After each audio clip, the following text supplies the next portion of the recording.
Hello दोस्तों, तो लीजिए मैं आ गई हूँ आप लोगों के लिए एक सस्पेंस से भरी मूवी को लेकर। तो लीजिए शुरू करते हैं। लेकिन दोस्तों, काफी लोगों के मन में इस मूवी को लेकर काफी सारे डाउट्स हो गए, पर मैं मूवी को इस तरह से एक्सप्लेन करूंगी कि एक ही बार में आपके सारे डाउट्स क्लियर हो जाएंगे और सबको पूरी मूवी समझ आ जाएगी। फिल्म की शुरुआत होती है और एक जापानी आदमी को मछली पकड़ते हुए दिखाया जाता है। दोस्तों, इस फिल्म में आगे इस जापानी आदमी का काफी इम्पोर्टेंट रोल है, इसलिए आप इसे याद रखिए। अब फिल्म आगे बढ़ती है और एक परिवार को दिखाया जाता है। यहाँ जोंगू को दिखाया जाता है जो कि एक पुलिस ऑफिसर होता है। जोंगू को एक फोन आता है जो कि एक मर्डर से रिलेटेड होता है। अब जोंगू उस जगह जाता है जहाँ मर्डर हुआ था। वहाँ उससे पता चलता है कि 2 लोग मारे गए हैं और खूनी पकड़ा गया है। खूनी के हाथ पर हथकड़ी बंधी होती है और वो पूरी तरह से खून में लिपटा हुआ था और उसके शरीर पर अजीब से निशान थे जिससे पस बाहर निकल रही थी और उसकी आंखें बिल्कुल सफेद थी। यहाँ पता चलता है कि इस खूनी ने अपनी ही पत्नी जोशी को मार डाला था। उसका खून किसी दूसरी जगह पे हुआ था, फिर उसे बोरी में भरकर यहाँ लाया गया था।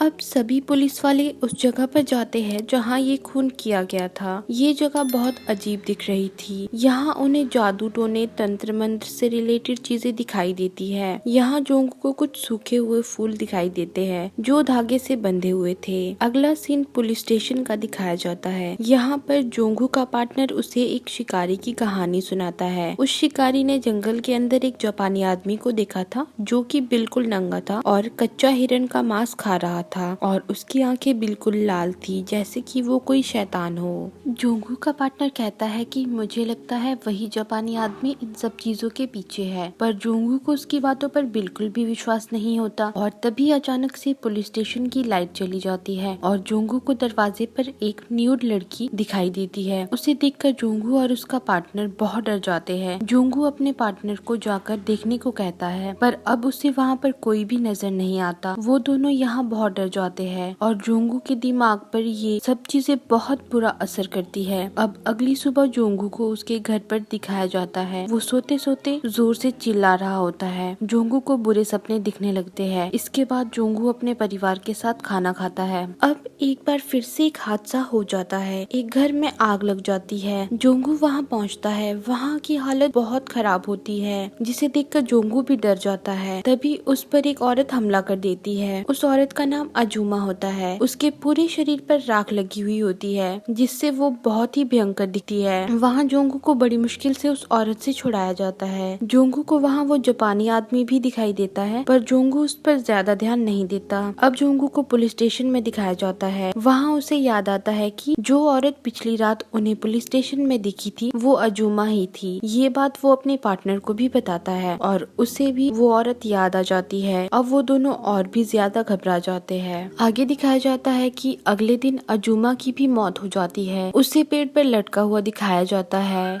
यहाँ जोंगू को पता चलता है कि जो भी लोग उस जले हुए घर में मरे थे वो जलकर नहीं बल्कि उनको चाकू से मारा गया था। उन सबको अजूमा ने ही मारा था और घर को आग लगा दी थी और खुद आत्महत्या कर ली थी। अजूमा के शरीर पर भी वैसे ही निशान थे जैसे उस आदमी पर थे जिसने अपनी पत्नी को मारा था। इसी बीच जोंगू अपने एक दोस्त से मिलता है जो कि उसे बताता है कि ये अजूमा वही औरत थी जिसका उस जापानी आदमी ने रेप किया था। उसके बाद वो पागल हो गई थी और न्यूड होकर रात में यहाँ वहाँ घूमती थी। अब कहानी आगे बढ़ती है और जोंगू को उस जले हुए घर के बाहर बैठा हुआ दिखाया जाता है। यहाँ उसे एक लड़की दिखाई देती है जिसने सफेद रंग के कपड़े पहने होते हैं। वो लड़की जोंगू से बात करना चाहती है। जोंगू उससे पूछता है कि तुम कहाँ रहती हो। लड़की जोंगू से कहती है कि उस औरत ने सबको मार दिया उस घर के अंदर। वो ये दावा करती है कि उसने ये सब अपनी आंखों से देखा है। वो जोंगू को बताती है कि ये उस जापानी आदमी ने किया है और वो एक शैतान है जो कि खून चूसता है। जोंगू कहता है कि जापानी आदमी। लड़की कहती है कि हाँ, क्या तुमने उसे देखा है। जोंगू बताता है कि हाँ, शायद 1-2 बार। लड़की जोंगू को बचकर रहने को कहती है क्योंकि वो जापानी आदमी जिसे भी बार बार दिखता है मतलब कि वो तुम्हारा पीछा कर रहा है और तुम उसका अगला निशाना हो। यहाँ जोंगू को लगता है कि उसे इस केस की आई विटनेस मिल गई है और वो एक फोन करता है, पर वो लड़की वहाँ से गायब हो जाती है। अब अगले सीन में जोंगू को सपने में वो जापानी आदमी दिखाई देता है जो जानवरों का कच्चा मांस खा रहा होता है और जोंगू पर हमला भी करता है। तभी जोंगू घबराकर उठ जाता है। वहाँ उसकी पत्नी आती है जो कि उसे बताती है कि उसकी बेटी बहुत बीमार है। जोंगू उसे देखने के लिए उसके कमरे में जाता है। उसकी बेटी का नाम यूजिन होता है। अब जोंगू पुलिस स्टेशन जाता है। यहाँ कोई भी समझ नहीं पा रहा था कि आखिर ये सब हो क्या रहा है। क्या ये कोई बीमारी है या किसी ने काला जादू किया है, और क्या वो जापानी आदमी सच में भूत है और वही ये सब कर रहा है। अब जोंगू सच का पता लगाने उस शिकारी के पास जाता है जिसके बारे में जोंगू को उसके पार्टनर ने बताया था। वो शिकारी उन्हें बताता है कि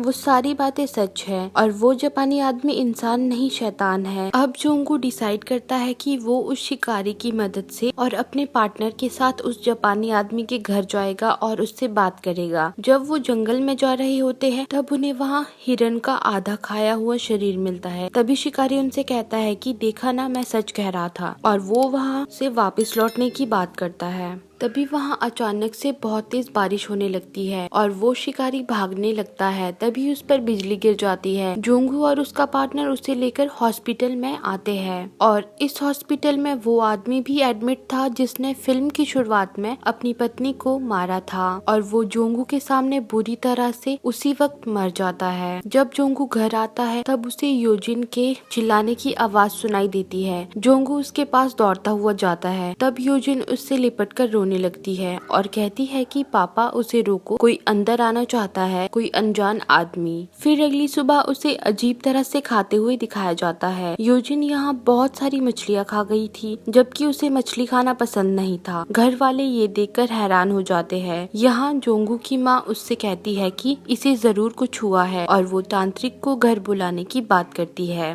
अब अगले दिन जोंगू अपने पार्टनर और उसके भतीजे येंगीसेन के साथ उस जापानी आदमी के घर जाता है। येंगीसेन को जापानीज बोलनी आती थी, इसीलिए वो उसे साथ लेकर आए थे, पर उस जापानी आदमी के घर पर कोई भी नहीं था। तब वो उसके घर की छानबीन करने लगते हैं। वहाँ उन्हें जादू टोना, तंत्र मंत्र, काला जादू, इन सब की चीजें दिखाई देती है। वहीं जोंगू के पार्टनर को दूसरे कमरे में उन लोगों की फोटोज मिलती है जिनकी हाल ही में हत्या हुई थी या जो पागल हुए थे। उन्हें देखकर वो घबरा जाता है। तभी उस जापानी आदमी का कुत्ता उन पर हमला कर देता है। किसी तरह वो उससे अपनी जान बचाते हैं और अब वहाँ वो जापानी आदमी आ जाता है और अपने कुत्ते को सहलाने लगता है। येंगीसेन उस जापानी आदमी को सॉरी कहता है और वो सब वहाँ से चले जाते हैं। वापस लौटते हुए जोंगू अपने पार्टनर से पूछता है कि तुम इतने परेशान क्यों हो, तुमने वहाँ ऐसा क्या देख लिया। तब वो कहता है कि वही जापानी आदमी हत्यारा है और उसके पास उन सब लोगों की फोटो थी जो मरे हैं और उनका कुछ सामान भी था। और तब वो जोंगू को एक शू देता है जो कि योजिन का होता है। मतलब अब उस जापानी आदमी का अगला शिकार जोंगू की बेटी योजिन होती है। अब जोंगू घर आता है और अपनी बेटी से उसके जूते के बारे में पूछता है, पर वो उसे कोई जवाब नहीं देती। तब जोंगू से पूछता है कि क्या तुम किसी जापानी आदमी से मिली हो। तब वो कहती है कि हाँ। जोंगू उससे और भी सवाल पूछता है, पर तब वो जोंगू पर चिल्लाती हुई वहाँ से चली जाती है। उसने पहले कभी भी जोंगू से ऐसे बात नहीं की थी। अब जोंगू को विश्वास होने लगता है कि उसके साथ कुछ तो गड़बड़ है। रात में जोंगू अपनी बेटी के कमरे में जाता है। वहाँ उसे नोटबुक में अजीब सी पेंटिंग्स नजर आती है। तब वो योजिन के शरीर को देखता है। तब उसे उसकी टांगों पर निशान नजर आते हैं। तभी योजिन जाग जाती है और जोंगू को गाली देने लगती है और कहती है कि तू अपनी बेटी की स्कर्ट उठाता है, तुझे शर्म नहीं आती, और कहती है कि मैं सबको मार डालूंगी। अब जोंगू बहुत ज्यादा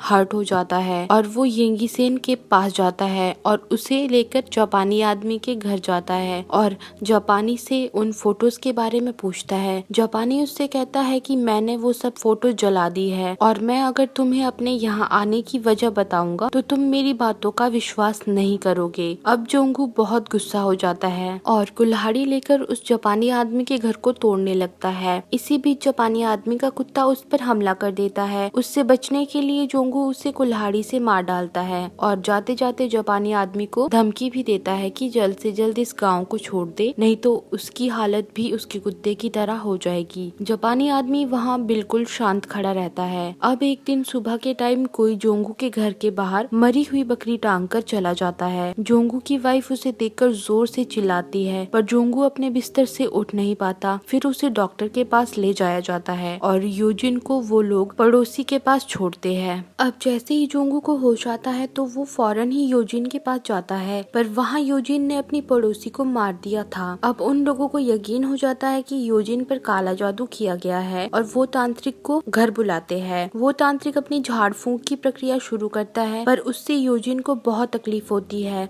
जिससे जोंगू उसे रोक देता है। यहाँ वो तांत्रिक उन्हें बताता है कि जिस जापानी आदमी से योजिन मिली थी वो एक शैतान है, वो एक भूत है और इसे ठीक करने के लिए एक बहुत बड़ी पूजा करनी होगी। पर वो कहता है कि ये पूजा किसी भी हाल में रुकनी नहीं चाहिए। अब वो तांत्रिक अपनी पूजा को शुरू करता है और वो अपनी पूजा में सफेद रंग की मुर्गियां लेता है। वहीं दूसरी तरफ वो जापानी आदमी भी एक पूजा करता है काली मुर्गियों के साथ, और उस जापानी आदमी ने अपने सामने एक मरे हुए आदमी की फोटो रखी हुई होती है, जिसका मृत शरीर एक गाड़ी में पड़ा होता है। वहीं दूसरी तरफ उस तांत्रिक की पूजा की वजह से योजिन को बहुत दर्द होता है और वो जोर जोर से चिल्लाती है। पर जैसे जैसे ये प्रक्रिया आगे बढ़ती है वैसे ही दूसरी तरफ उस जापानी आदमी की हालत खराब होती जाती है। अब वो जापानी आदमी मरने की हालत में आ जाता है, पर उसी वक्त योजिन जोंगू को ये सब रोकने के लिए कहती है और जोंगू उसे तकलीफ में देखकर उस तांत्रिक को रोक देता है और योजिन को तुरंत हॉस्पिटल ले जाता है। वहीं दूसरी तरफ वो जापानी आदमी अब काफी जख्मी हालत में होता है। हॉस्पिटल में जोंगू को येंगीसेन मिलता है, जो कि उसे एक फादर के पास लेकर जाता है। वो फादर जोंगू को बताता है कि मैं इस मामले में कुछ नहीं कर सकता। अब जोंगू ये डिसाइड करता है कि वो उस जापानी आदमी को मार डालेगा। अगर वो इंसान होगा तो वो मर जाएगा, और वो अपने सभी दोस्तों को इकट्ठा करता है और हथियार लेकर वो लोग जापानी आदमी के घर जाते हैं। पर वहाँ उन्हें वो आदमी मिलता है जिसकी फोटो की पूजा जापानी आदमी कर रहा था। वो आदमी एक ज़ॉम्बी की तरह लग रहा होता है और वो सब पर हमला कर देता है, पर फिर अचानक से वो गिर जाता है। तभी जोंगू की नजर उस जापानी आदमी पर पड़ती है जो कि छुपकर ये सब देख रहा था। अब वो सब उसको मारने के लिए उसके पीछे भागते हैं, पर वो जापानी आदमी एक पहाड़ के नीचे छिप जाता है और रोने लगता है। वहीं उन सफेद कपड़ों वाली लड़की को दिखाया जाता है जो कि उस जापानी आदमी को देखकर हंस रही होती है। अब वो जापानी आदमी जंगल में भागता है और वो लड़की भी उसके पीछे भागती है, पर अचानक से जापानी आदमी एक गाड़ी से टकराता है। वो गाड़ी जोंगू और उसके दोस्तों की होती है। वो लोग गाड़ी से बाहर आते हैं और उस जापानी आदमी को पहाड़ी से नीचे फेंक देते हैं। अब दूसरी तरफ जोंगू की बेटी पहले से काफी ठीक हो जाती है और उस तांत्रिक को दिखाया जाता है जिसके मुंह से अचानक से खून निकलने लगता है। वो जोंगू के घर के बाहर ही होता है। वहीं उस सफेद कपड़ों वाली लड़की को भी दिखाया जाता है। उसी की शक्तियों की वजह से उस तांत्रिक का ये हाल होता है और वो उसे वहाँ से भागने को कहती है। तांत्रिक अपनी कार में बैठता है और वहाँ से भाग जाता है और जोंगू को फोन करता है और जोंगू से कहता है कि तुम तुरंत घर चले जाओ। और वो जोंगू को बताता है कि मुझसे बहुत बड़ी गलती हो गई है। शैतान वो जापानी आदमी नहीं है, शैतान वो सफेद कपड़ों वाली लड़की है। जापानी आदमी तो सबको बचाने की कोशिश कर रहा था। अब जोंगू बहुत कंफ्यूज हो जाता है और भागता हुआ अपने घर जाता है और योजिन को ढूंढता है, पर वहाँ उसे योजिन नहीं मिलती। तब वो उसे ढूंढता हुआ बाहर आता है। यहाँ उसे वो सफेद कपड़ों वाली लड़की मिलती है। जोंगू उससे अपनी बेटी के बारे में पूछता है। वो लड़की कहती है कि तुम्हारी बेटी तुम्हारे घर पर होगी, पर तुम अभी घर मत जाना, अगर तुम घर गए तो सब मारे जाएंगे। वो लड़की कहती है कि मैंने तुम्हारे दरवाजे पर एक जादुई धागा बांधा है जिसमें कुछ फूल टंगे हुए हैं जो कि उस शैतान को पकड़ने के लिए लगाया है। तुम्हें घर के अंदर नहीं जाना है वरना वो धागा टूट जाएगा। जब मुर्गी 3 बार बोलेगी उसके बाद ही तुम घर के अंदर जाना। तभी जोंगू को तांत्रिक का फोन आता है और वो उसे घर के अंदर जाने को कहता है, पर लड़की जोंगू से कहती है कि इसकी बातों का विश्वास मत करो, ये उस जापानी आदमी से मिला हुआ है। दूसरी ओर येंगीसेन उस जापानी आदमी को ढूंढता हुआ उसके घर जाता है। उसे लगता है कि जापानी आदमी अभी भी जिंदा है, जहाँ वो जापानी आदमी सच में जिंदा होता है और एक गुफा में छिपा होता है और एक ब्लैंकेट को ओढ़े हुए होता है। दूसरी ओर योजिन को दिखाया जाता है जो कि बुरे तरीके से बहुत ज्यादा खाना खा रही होती है। इससे घर के लोगों को पता चलता है कि ये अभी भी ठीक नहीं हुई है। वहीं जोंगू को वो सफेद कपड़ों वाली लड़की घर के अंदर जाने से रोकती है, पर अचानक से जोंगू को उसके पास योजिन की क्लिप दिखाई देती है जिससे उसे उस पर शक होता है और वो घर के अंदर भाग जाता है। वो उसे रोकने की बहुत कोशिश करती है पर वो रुकता नहीं है। वहीं दूसरी तरफ येंगीसेन जापानी आदमी से पूछता है कि क्या तुम शैतान हो, पर जापानी आदमी सीधे सीधे उसका कोई भी जवाब नहीं देता। येंगीसेन उसे कहता है कि अगर तुम मुझे सच बताओगे तो मैं यहाँ से चुपचाप चला जाऊंगा। तब जापानी आदमी जोर से हंसने लगता है और उसकी फोटो लेने लगता है और कहता है कि तुम यहाँ से कहीं भी नहीं जा सकते। दूसरी तरफ जोंगू को दिखाया जाता है, उसके घर के अंदर जाते ही उस धागे में लगे हुए फूल सूख जाते हैं। अंदर जोंगू अपनी पत्नी और माँ की लाश देखता है और वहीं बैठ जाता है। अब योजिन उसे मारने के लिए उसकी ओर आगे बढ़ती है। बाहर वो सफेद कपड़ों वाली लड़की बहुत उदास नजर आती है।